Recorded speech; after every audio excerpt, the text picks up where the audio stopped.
Niciodată mai război. Niciun război, nicio strigare, nicio moarte. Primitiv, dezolant, mizerabil, prea roșu. Milioane tăce într-o noapte fără sfârșit. Suferință și distrugere, ce a adus războiul. Europă, trezește-te!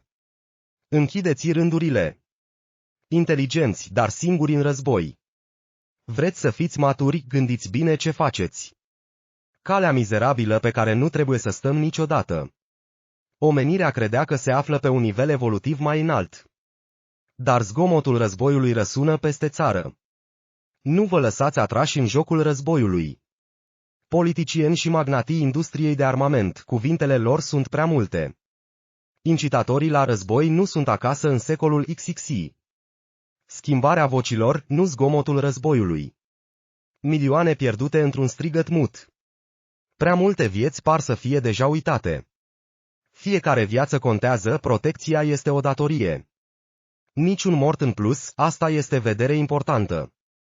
Pentru apărarea țării, echipamente precum dronele să fie pregătite.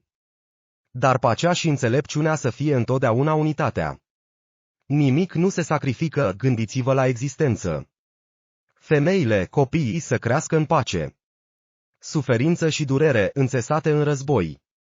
Dați pace, nu război, lumea ar trebui să se ridice. Niciun război, niciun conflict, doar pace. Fii atent, pacea să prospere întotdeauna.